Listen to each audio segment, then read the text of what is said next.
every week as we bring you clearer pictures of happenings around the world as the editor picks the latest information. Editor's Pick. Join us.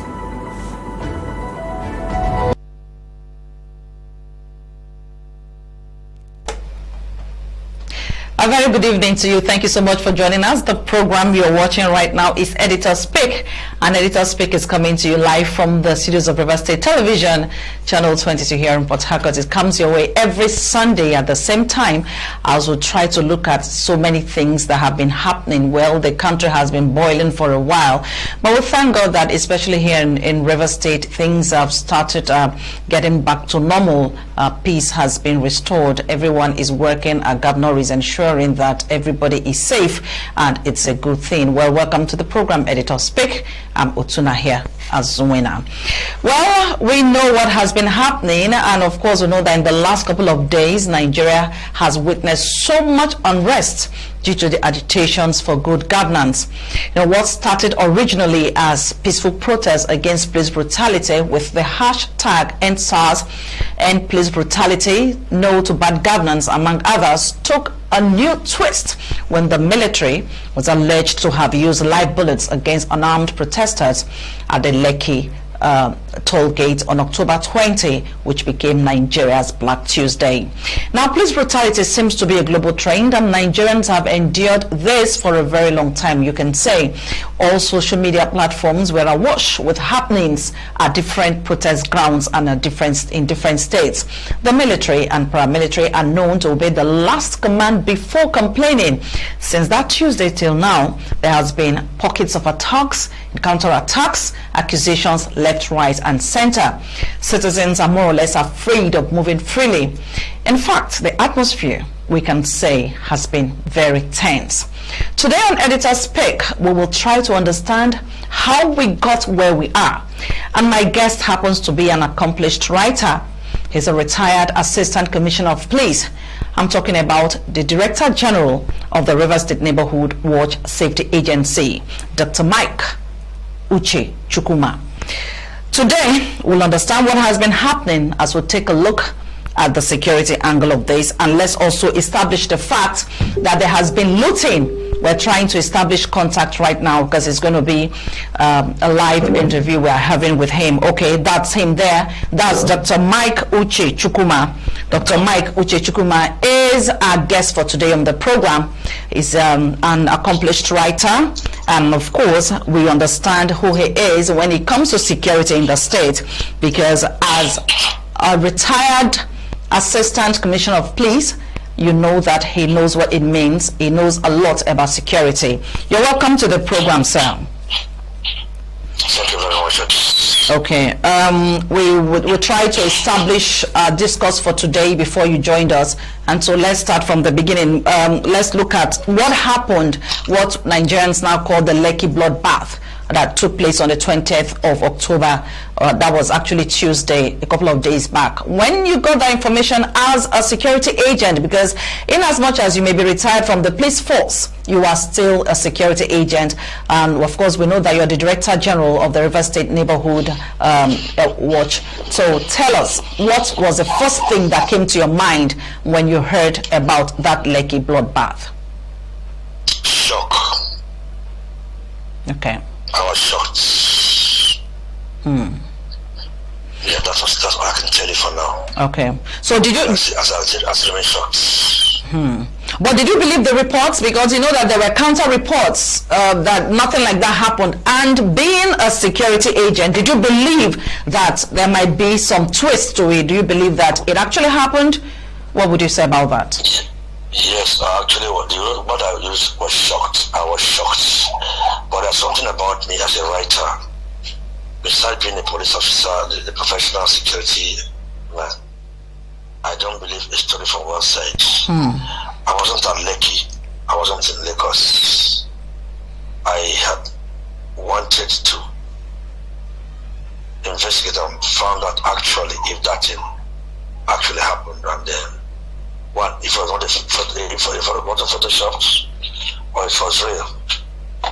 All I want to know is that we are still waiting for investigation to be carried out, ascertaining if it actually happened, if he did, who actually carried it out, who ordered it?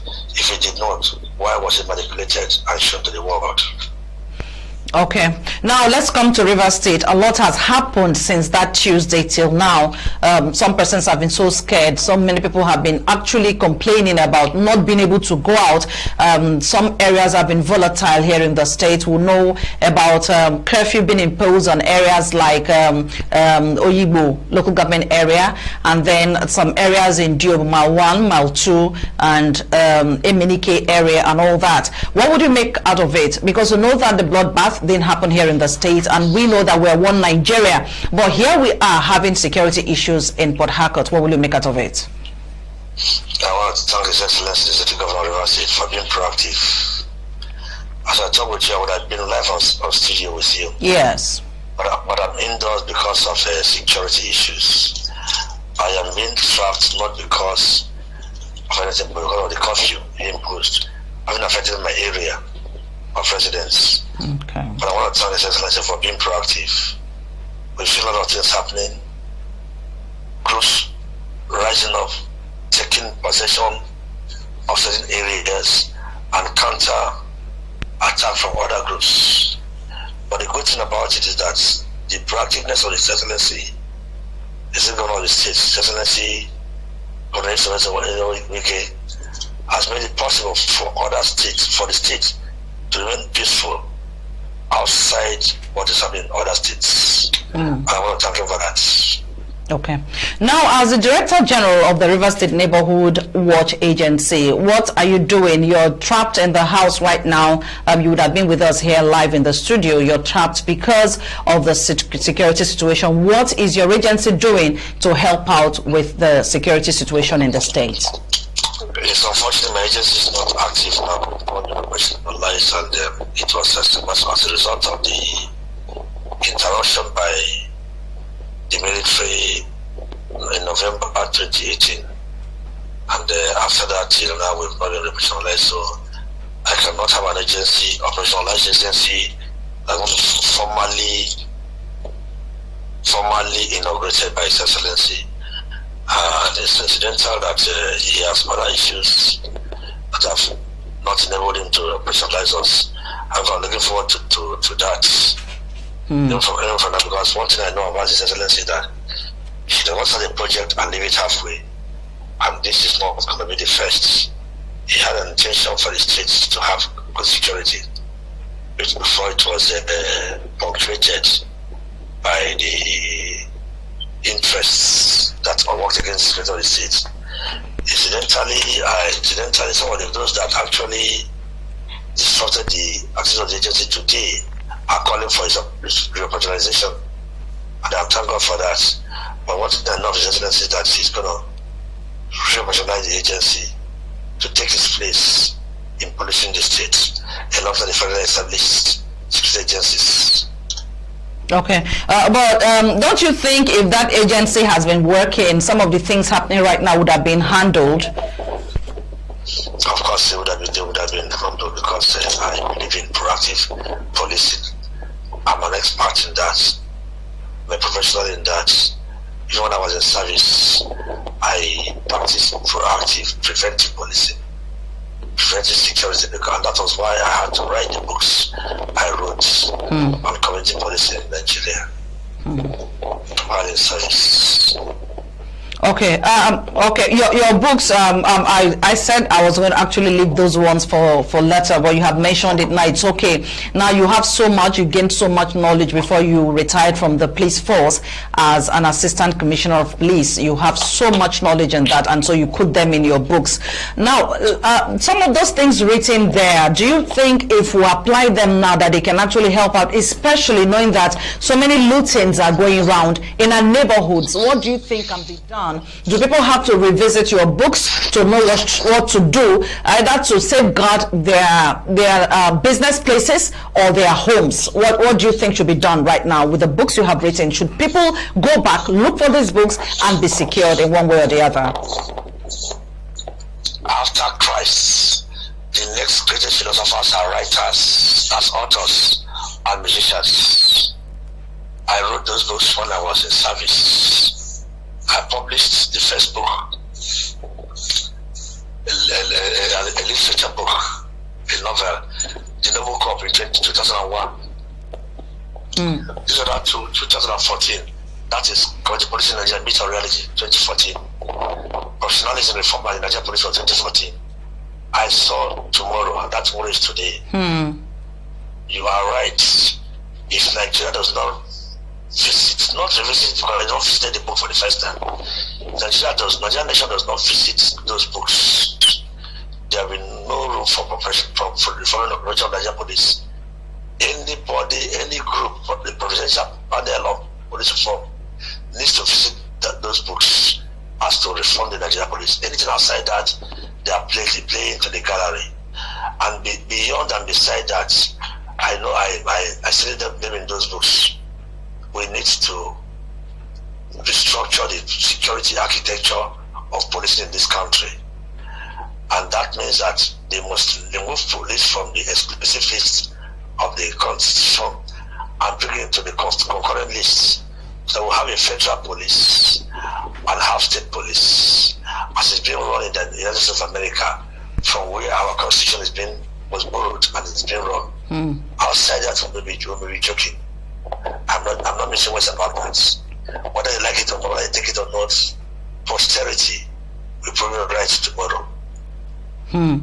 Okay, well, let's look at the state police, central police you mentioned, but before we even talk about that, look, restructuring, you mentioned restructuring, you mentioned reformation of the police force. That is what Nigerians have been talking about. But the same persons, what if the police force is being reformed today, is being restructured today, and then the same policemen are the ones there? I'm just thinking, is it possible for one to learn to wash his or her hands in an old age, better still, to use the left hand in an old age? Is it possible? Because reformation, restructuring of the police force, how far can it take us, knowing that someone has been in the force for 20 years and you're talking about reformation, you want to reform someone that has been used to a particular thing for 20 years. What's the possibility? We need to start afresh. Go back to the drawing boards. Those who are in the system will phase out with time. You get me? The training, recruitment and training are the major structures on which we place the foundation of Nigerian police. We need to go back to the recruitment and training. They are the superstructures on which we must lay the foundation of the police. Again, we must not rely on the mono structure of federal policing in Nigeria that started since 1861 to 1863 to 1896 and then 1930, when Nigeria police was amalgamated, the northern and southern Nigeria police was amalgamated, and then to 1964 when it was indigenized. We are still living on the same structure. You get me? Wow. We need to move from there. I know the history. I'm a writer. There are my books there. And we need to move down to the concurrent need of policing in this country.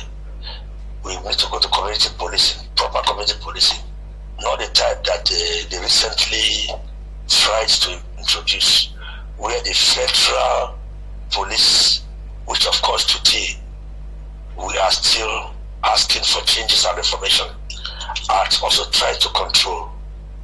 It is purely out of the way in terms of community policing. We must bring policing down to the grassroots, to the control of the states, where the states will not play parts. Let me tell you one thing we don't know. Policing has been very effective in all the states where the governors have been responsible for provision of logistics. The federal government that is the employer of the police have, to a very great extent, not been responsible for provision of logistics in most states. It's only in those states where the state governors have been very magnanimous that policing is effective. Taking a cue from River State. That's what I want to tell you the truth. Okay, of course, we know that Governor Wike has been, when it comes to providing logistics for the police, he's been doing that. But Rivers State, even with all he's been doing for them, we have so many people complaining about not being treated properly. I don't want to use those annoying words now, not being treated properly by the police.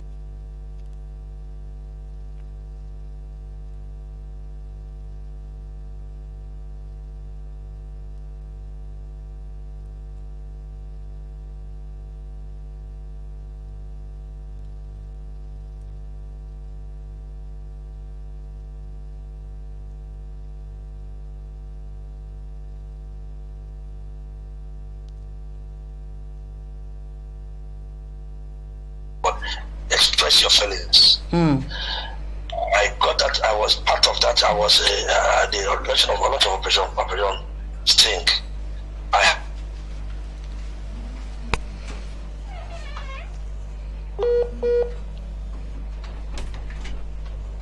Hello, do we still have you on the line?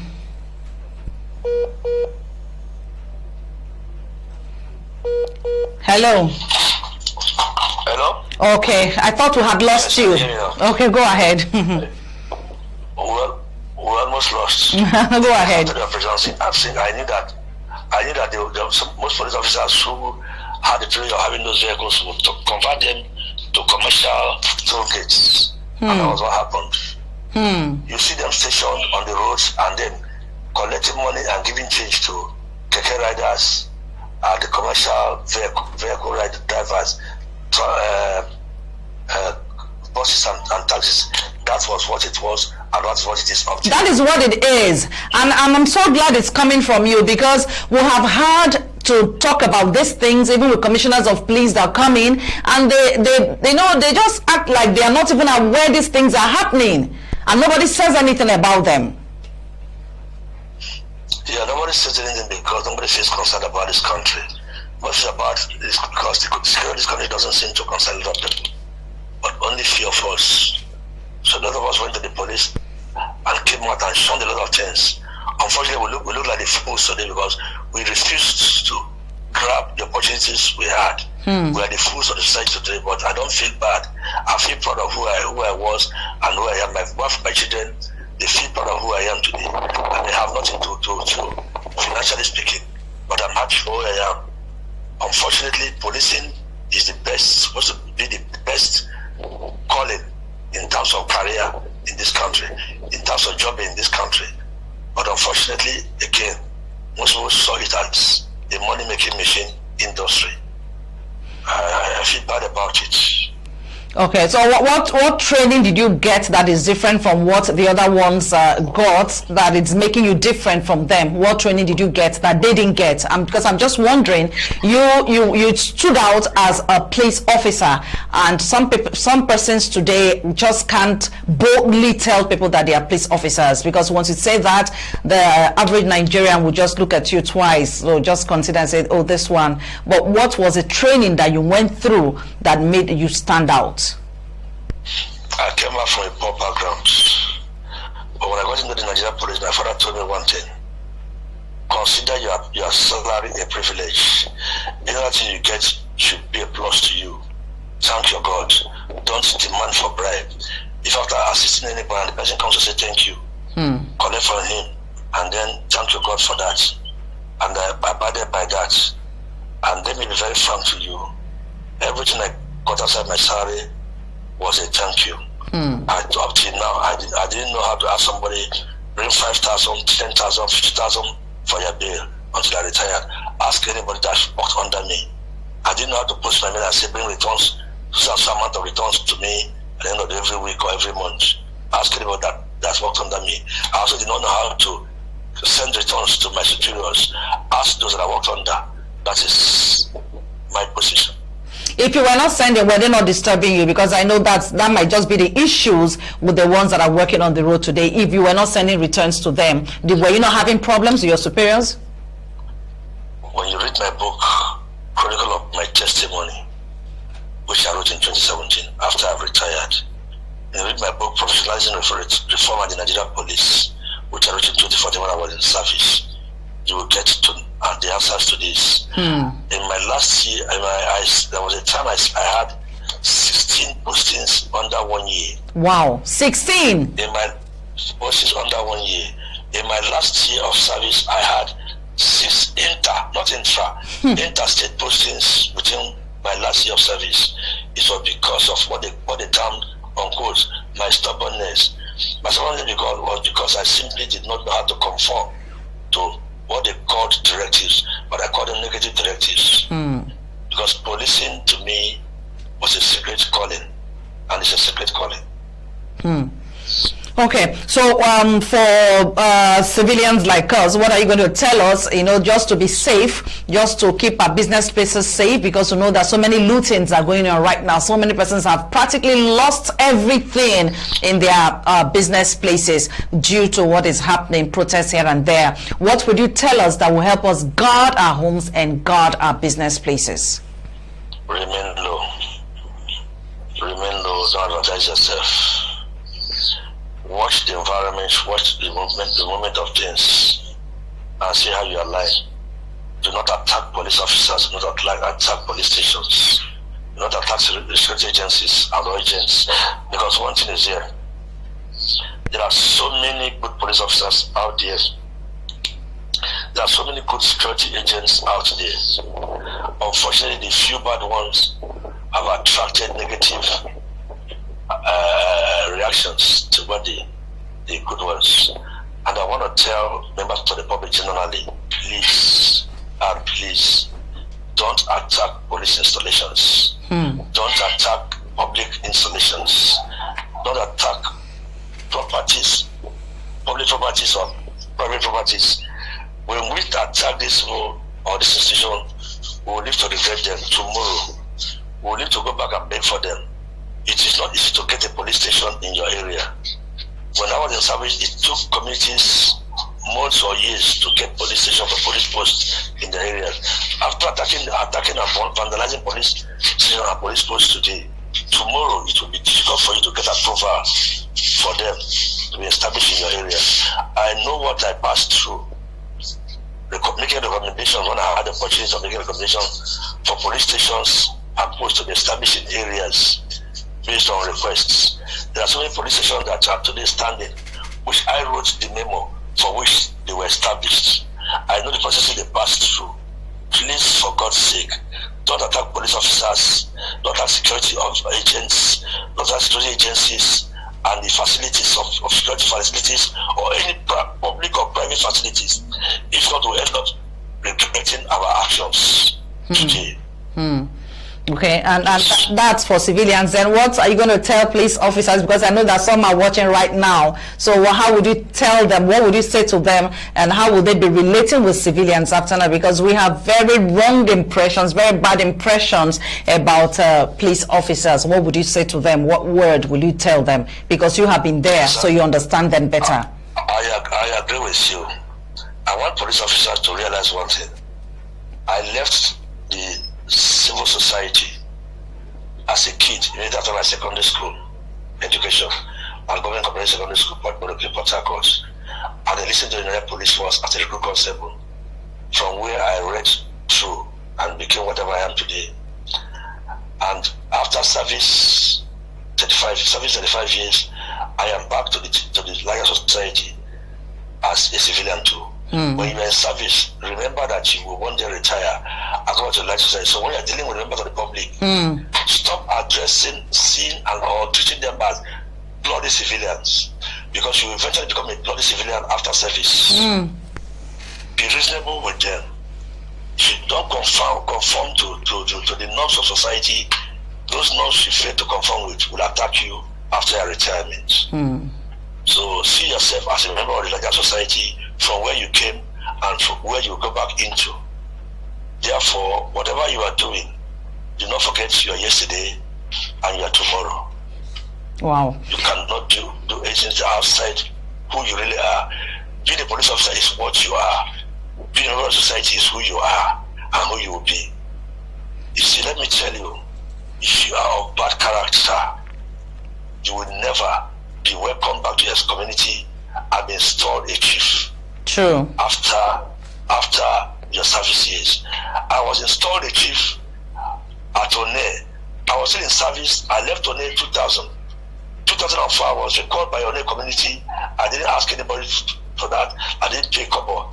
They installed me the Emirate Ward of One, and I'm to them the first and only Emirate of One. Go to One and ask them. I'm the second in non-institution of Eleme Kingdom to end Eleme chieftaincy. They don't give it to anyone outside that. Yes, I am also installed chief in my community. But the point is that who am I? Who was I? It's just my character. I'm not praising myself. I want to tell police officers that you cannot be anything without a good input to societal development. So any money you make by being forced, by taking it forcefully for the society, that money goes with cost, and that cost will affect you, your children, your wife and your children, your offspring. So one must be able to reasonably move with the trend of time and trend of events for posterity. Wow. Thank you so much for telling us all these. I appreciate this a great deal. Well, if you're just joining us, the program you're watching is Editor Speak, and Editor Speak has been on from 4:30. I've been talking with an accomplished writer, the retired Assistant Commissioner of Police, Director General of the Rivers State Neighborhood Watch Safety Agency, Dr. Mike Uche Chukwuma. And he has told us so much about the happenings in the state and, of course, how to be safe wherever you are. Words to us as civilians and, of course, to the policemen out there. Thank you so much for being part of this. We appreciate the time you've had with us on the program. God bless you. God bless Rivers State. God bless Nigeria. All right, sir. Okay, and that's it for today on the program Editor Speak. We hope to do this next Sunday, God willing, at the same time, 4:30. For now, I want to appreciate everyone that has worked to ensure the success of this program. Andrew John, thank you. I had to pull him out of the house because of this. Confidence Christian, he does this for us every Sunday, so thank you for being here. Glorious Abel Glorious is there as the operations director for today. Thank you, Glorious, for a great job. And of course, Helen Jonah. Helen, thank you. Whenever we need anything, I will call on her. She doesn't hesitate. She just gets it done. Thank you, Helen. And of course, I don't want to forget Praise before she bites my ears off. Praise, thank you for always assisting. And I wish everyone the best of it as we walk into another working week. I'm Otuna here as winner. Let's see you again Sunday, God willing. Bye for now. For those burning issues, get full details every week as we bring you clearer pictures of happenings around the world as the editor picks the latest information. Editors Pick. Join us.